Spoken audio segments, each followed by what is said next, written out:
Today we're going to be talking all about getting your Black Friday paid advertising, specifically campaigns ready. So there's a lot you can do with Black Friday. Today is going to be very kind of honing in on the Google ads, Facebook ads, and by default, whenever I reference Facebook, I'm automatically including the whole bandwagon there of Instagram, Messenger, wherever you want to do your placements. Think about that as well when I refer to Facebook. So when you're looking at Black Friday is great. It's an opportunity. It comes with challenges. The sales potential is great. It's massive. It's there year on year. But for it to be fully maximized, you really need to have your advertising and your website ready. So we'll be talking a little bit about the paid advertising, and that's only kind of one step of what's happening here. You want on Black Friday more so than any, well, always you want this, but when you want people to hit your website, you want them to convert. What's different about Black Friday this year on any other year is that this is the first year that we're rolling out adverts, that we're all going to be rolling out adverts on Black Friday with iOS 14 changes. So that makes an impact. So it's going to be more expensive regardless of anything else. And the other thing to factor in is that Facebook, Google, no matter what the platform, they all work off of bidding structures. So it stands to reason the more people who are bidding, the more expensive it gets. So we have this double whammy this year where you're putting your margins tighter off the bat because you have a discount. Then you have the added cost of iOS 14, and then you have the third layer of cost, which is an inflation or influx of bids, I should say.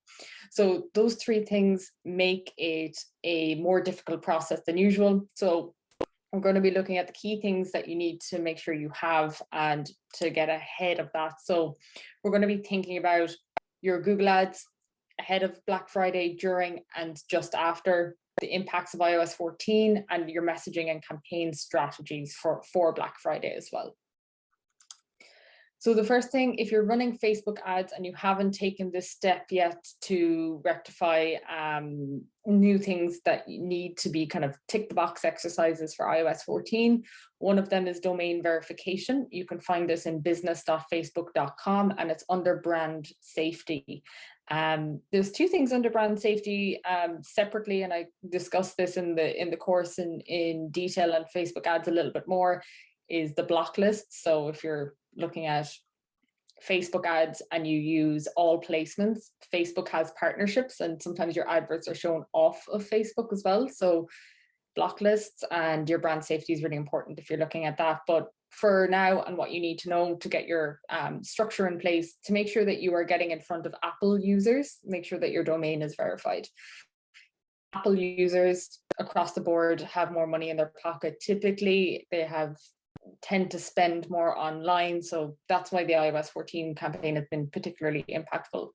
The quicker everyone can get to grips though with iOS 14, the better you will do into next year and the year after as well, because Android are following suit. So going into 2022, all of the newer devices are also going to have the same tracking complications as iOS 14.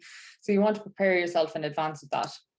The next thing you really want to make sure that you have on the Facebook side, especially, is your event and tracking setup and management. So make sure that your events manager in here, you have your relevant tracker set up. If you need more detail on setting those up, we have lots of material on the site to cover and go through that process as well. What you really want to make sure, if you have the technical capacity to do so, is to try integrate your tracking as much as possible on the server. So using the option called Conversions API. That's well and good. It's best practice with iOS 14, but that doesn't mean that your current website tracking is wrong. Well, it is always going to be slightly wrong now. That's not what I mean. But what I mean is that it still works in terms of like targeting. You can still run your adverts off of that. So don't worry about it too much. If you or anyone is familiar with Google Tag Manager, they now have a server option there as well, so that you can integrate this new tracking mechanism in there. It sounds a lot more complicated than it is. When you go into your events manager, when you start going through this process, what you'll see is that Facebook kind of handholds you through the process very much. It says you've got a step-by-step guide in there. You also want to make sure that your Google Ads tracking is in place.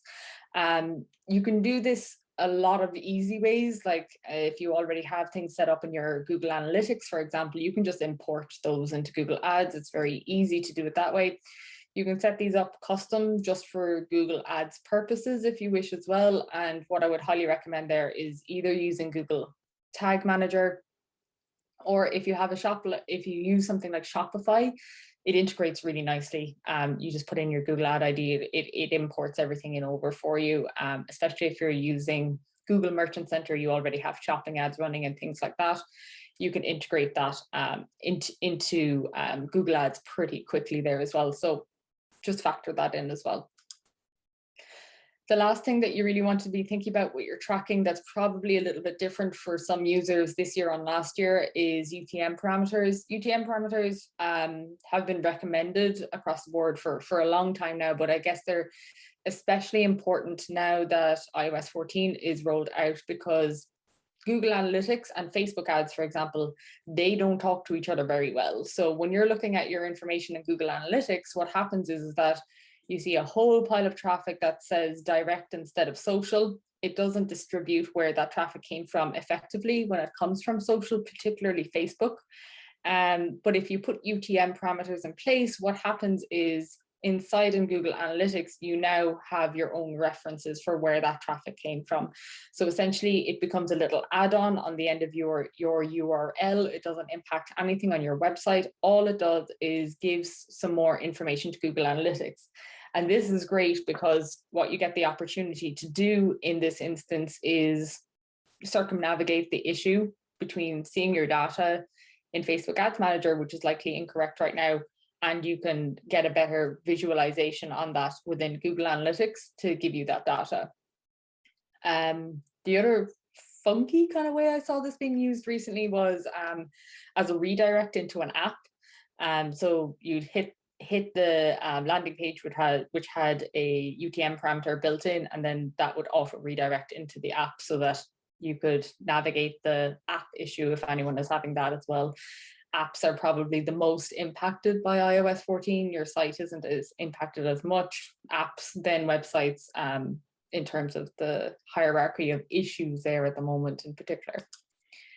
So the next thing that you really want to think about is getting your audiences ready. So did people avail of your Black Friday offers last year? Do you have a list of those people? Can you upload them into the platform? You can upload data into Facebook and Google Ads. It's a little bit easier to structure it into Facebook. You have to have a certain spend achieved on Google Ads to use that feature to upload like any list of emails, whether it's your email marketing list or if it's people who purchased last year, you need to have spent a certain amount to do that in Google Ads. But Facebook, it's a free for all. You can upload all of that data in there.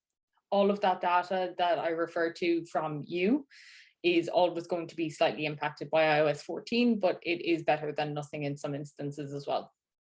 You can retarget people based on their interactions on your website. So people who haven't purchased in the last few weeks in particular are of particular interest because, and I'm finding this across the board at the moment with clients, is people are kind of holding tough for Black Friday around now. Your sales are probably going to take a little bit of a hit this week because people wait for Black Friday. So retargeting those people who are researching in advance of Black Friday is important as well. Coming soon, what's going to be happening, that information on your website is probably important right now as well because people are in their research phase. You can also build custom lists on Facebook and Google Ads.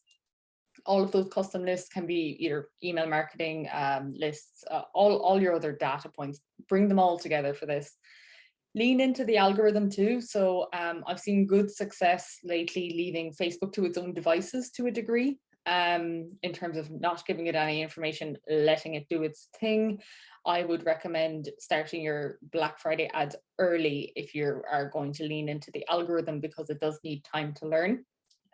You can also check audience overlap. So say, for example, you have an email marketing list that you've uploaded into Facebook and you want to target one campaign at that. And then you also want to target people in terms of hitting your website. So remarketing. So you have two audiences. Inside an audience manager, you can select both of those audiences, just tick the boxes, and an option appears to check for overlap.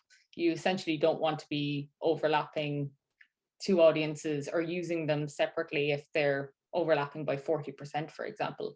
Don't spend twice on the same customer, essentially. It's already expensive enough right now.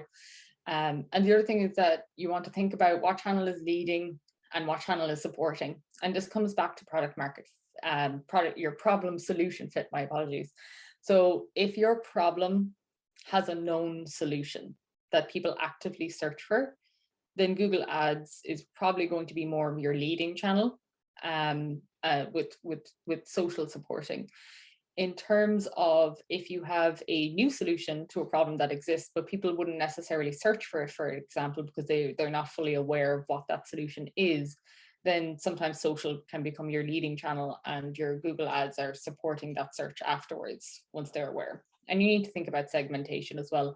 Do you have multiple audiences that you need to target with different things? For example, if you're a baseline example of this would be a retail store, where maybe their beauty products are targeted at one cohort, and and all other Christmas gifts are targeted at another. You can cross correlate, segment, chop, change, think about all those different, who do I want to include, who do I want to exclude, who are in my different audiences, and how am I structuring that.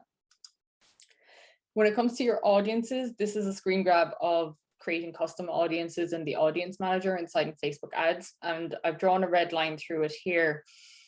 And above the fold here, we have your sources, and below we have Facebook sources. So what's interesting about how things have changed after iOS 14 is that your sources are impacted data. So when you create audiences based off your website, app activity, customer list, or offline activity, you can safely assume that that data is compromised and you're not targeting that full cohort effectively. Facebook sources, on the other hand, are non-impacted data. So anything that happens on the platform is fair game. It's when they navigate away is the issue. So you can think of this tactically. Run a video coming soon, Black Friday, for example. This is what we're going to be doing. Black Friday hits, you're remarketing to everyone who watched 75% of that video. You're doing a ton of promo on your Instagram account leading up to Black Friday. This can work in any scenario, I'm just manipulating this for Black Friday, but take this as a strategy that you can use in many instances. But you could say, okay, I've been throwing out tons of great Instagram content on this particular topic, say Black Friday. I'm now going to retarget people who engage with certain posts. Maybe you've been doing leads all along, you've been trying to build that email list. Now you can start retargeting them and not have to worry about re-uploading them as a customer list where it's impacted, which is interesting.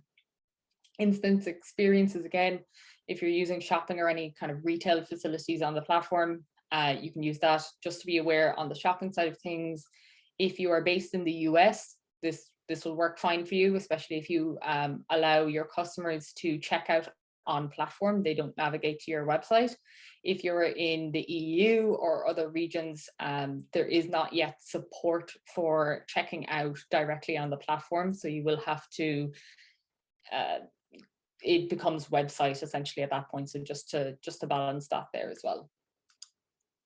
Google audiences, again, not really as impacted as Facebook audiences, because there's a trust issue with Facebook at the end of the day. And what happens there is that more people are opting out. With Google Ads, it's a little bit different. Remarketing is a little bit easier. But one audience type that I love to highlight to people, because I think people don't really use audiences as much as they should or could on Google Ads. Typically, people put in the search terms. Someone searches for it, you get the click and they go through. But sometimes it's beneficial to do display or video, and sometimes it's beneficial to remarket even in a search scenario, in the sense of if someone searched a term that was relevant to an early stage research, especially if you have a longer lead time or if you have a longer process there, and then they need to search something else, typically at a second stage of research, that you can change your messaging. So remarketing even in the search option is pretty good. But there is also other options here where you can create lists of people who browse types of websites, use types of apps, so you can start kind of layering in who your competitors are in there as well to a degree, which is handy. When it comes to people who browse types of websites, what I like to do is, instead of just putting competitors' homepage in there, run right through to their add to cart or their the kind of more of an endpoint on their website and put in those URLs. You want Google to kind of recognize that you want higher end people in the mix as well. So everyone and anyone can bounce from a homepage if they've clicked there by accident. You don't want that information. You want people who are getting through their funnels a bit more. When it comes to structuring your campaigns, if you've ever set up a Facebook campaign before, this screenshot should be pretty familiar to you, but I've just added in some notes on it in terms of cold, warm, and hot. So if you're running awareness campaigns, typically that's a cold audience, pretty low intent. You'll get plenty of reach, you'll get plenty of eyeballs on that advert, but you will get very little conversions. You'll get very little traffic off the back of it typically. Consideration is somewhere in the middle. It's warm, it's traffic, engagement, video views. And then over here on the right, you have your conversion and catalog sales. I would say more than 80% of the campaigns I run fall into these two here, that with the arrows pointed, the conversions and catalog sales, because Facebook works off behavior to a degree as well. So people who typically scroll through their feeds and are more likely to watch videos for a longer period of time, they're more likely to see video views ads. Facebook wants to give you as much of the metric that you're looking for as possible. So it uses user behavior for that, and that doesn't always correlate with intent. So just because someone clicks in and out of ads because that's their behavior, they're just how they use it, doesn't necessarily mean that that was qualified traffic either. So with the conversions and catalog sales, they're higher intent audiences. They tend to deliver the end result better. When it comes to Black Friday, you're probably only looking for sales at the end of the day. So driving these campaigns as best possible. It's crucial that you have your event tracking set up to optimize for these correctly. So just roll with that. However, you can have some supporting campaigns because of iOS 14 changes, like rolling out a video views campaign and then remarketing with a conversions campaign for people who've watched X amount of that video. So you can layer in some of that consideration. If you want traffic, click on conversion still, and in your ad set, when you're in the next step of structuring your ads, you actually have the option to optimize that for landing page views. So you can use these higher intent options and still structure backwards for awareness and consideration if you want, but I'd recommend just hitting higher intent audience. When it comes to Facebook versus Google Ads, you have to remember that with Google Ads, you're putting an advert in front of someone who is looking for it. And with Facebook ads or any social ad, you're putting something in front of someone who might like it. And there's a difference there in their level of intent. So yeah, structuring your campaigns for people who are most likely to be the highest intent possible makes a difference there as well. But you can retrospectively say, okay, I want a high intent audience, a warm or hot audience, and I want them to hit the landing page and do some remarketing. Try to keep it as high intent as possible to keep your costs down. When I see people run an awareness campaign and then a consideration campaign for all the people who saw the awareness, and then they run a conversion campaign for all the people who saw or clicked on the website and saw the traffic, you're tripling up your cost pretty quickly there, especially with iOS 14. It's a massive impact on costs. But there is ways to structure it so that the data lends itself nicely to the conversion focused campaign then as well. You can strategize then your messaging. With Black Friday, the three key things always are urgency, social proof, and scarcity. This offer is going to end soon. We're only having it for X amount of time. People love our product, here's why, and we only have X amount left. Typically, those three things work very well on Black Friday. These are three examples. The one on the left isn't a Black Friday ad, but it does showcase some social proof quite well. 5 gold stars and a quote. I have found that to work time and time again, always. It's actually just one of my go-to options for nearly every client I roll out at this point. Do you have a testimonial? And I put the gold stars with it, and I've yet to come across one where it hasn't worked. You can see here in the middle, just smack bang in your face, limited time offer, save X amount. It's a very standard Black Friday ad, but it works. And then over here on the right, we have our offer up here, and then we have limited stock available. So these are 3 examples of them separate, but where you can put them together, even better. So X time left, we only have this much left, have to do it during this amount of time. And look at all these people who love it. It's just a little formula that you can put together. There was a video here. I'm not going to play it because I always ruin a presentation when I click play on a video, but you will get a copy of the presentation afterwards and you can watch it. But essentially what I'm trying to say here is that if I asked you what the last advert you saw on social media even today was, you probably couldn't tell me, even though you see one in every 4 posts. But across the board, studies, HubSpot released a report last week.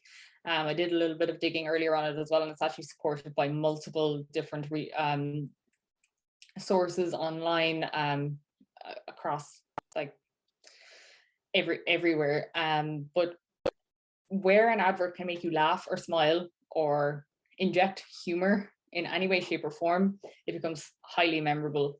If this is an option or an opportunity that you can lean into, I would highly recommend it. I would highly recommend thinking about it. It can be very difficult to inject humor into a brand, but where you take that risk, it works. If you think of adverts that you love, they probably made you crack a smile or laugh at some point. So those can be really, really powerful. Take it as something you can use across the board more so than just on Black Friday.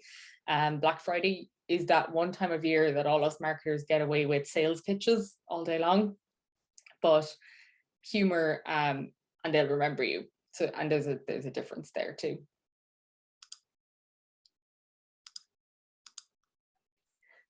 The next thing really is to start early to benefit more. So at the moment, everyone and their mom has a Black Friday ad and they're going to be rolling it out on Black Friday. Getting your ad campaigns live early is crucial to get ahead, especially if you're a small business. This will help the algorithm learn.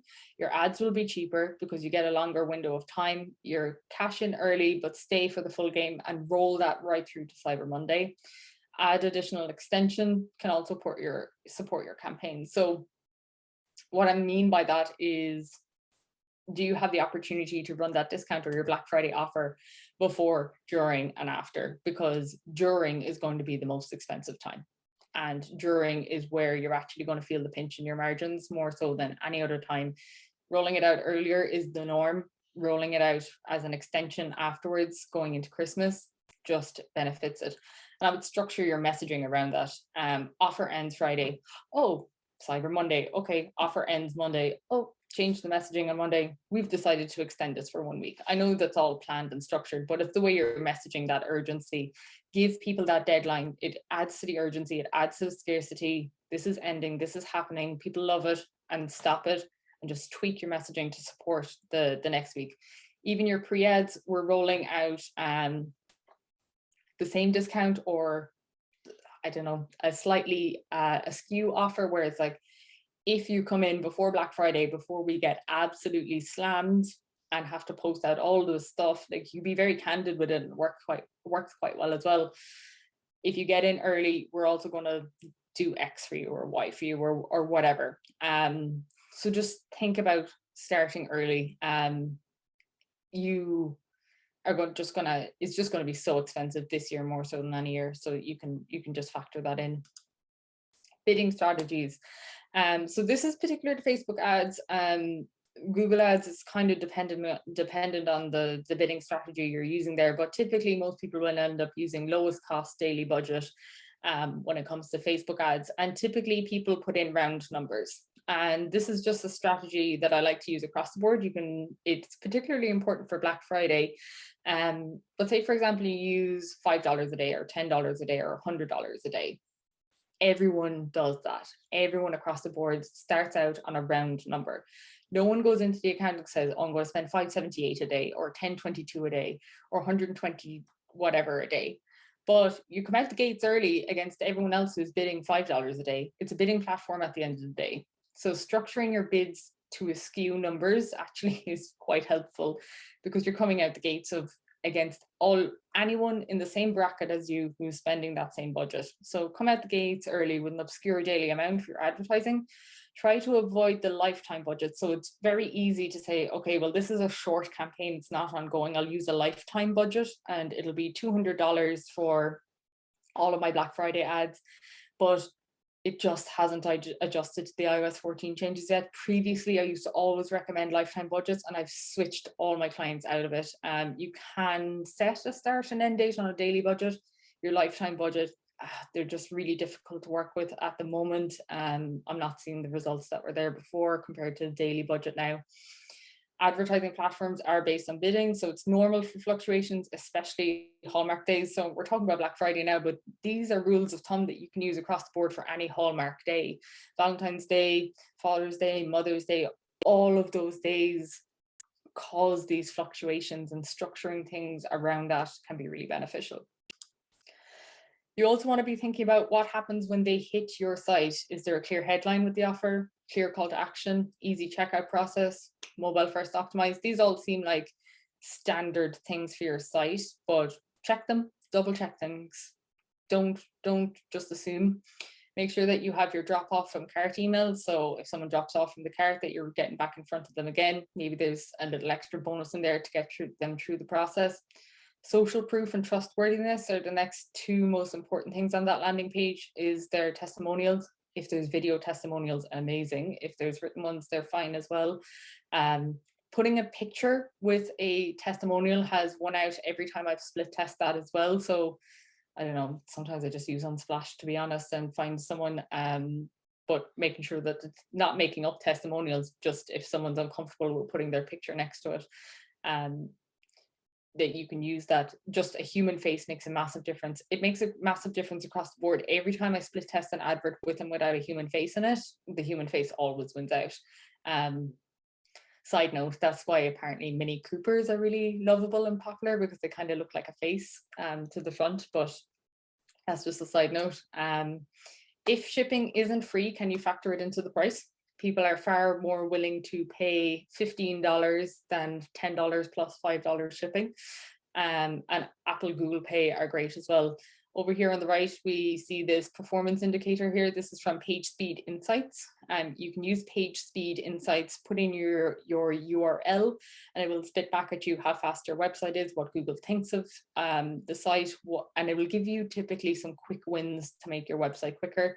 It might be little things like make your image sizes smaller or compress some things. It makes a difference. If anyone is on WordPress, please just install, go search for WP Rocket and just install that, because it just makes a world of a difference there as well.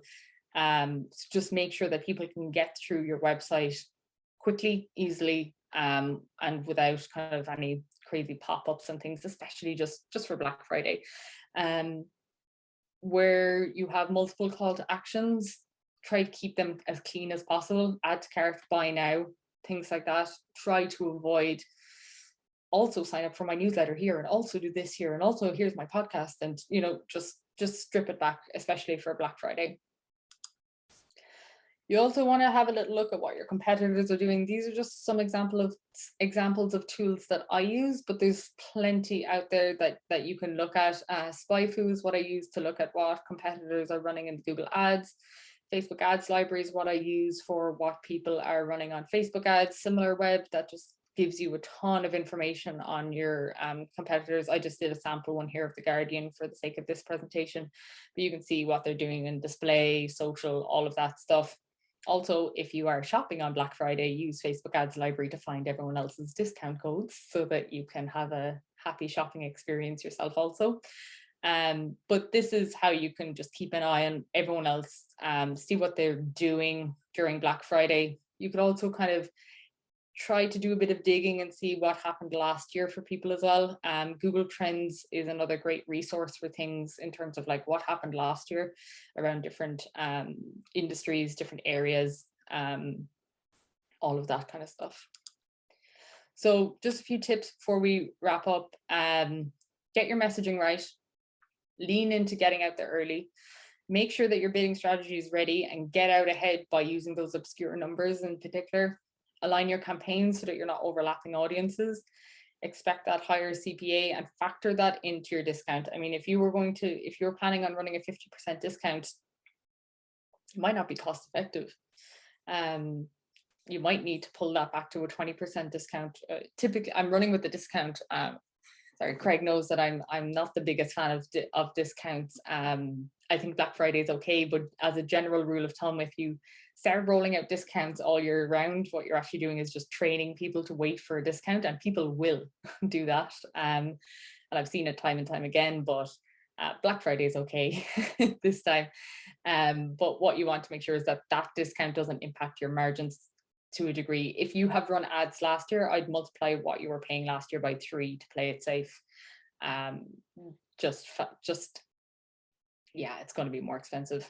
And just make sure that you're using those UTM parameters as well. Get those out, structure those in. They can seem a little bit finicky, but they just give you more information afterwards. It'll be next year when you're looking back on this information saying, I wish I could figure out what happened last year. And UTM parameters will help you there because it'll sit in Google Analytics for you inside there as well. So perfect.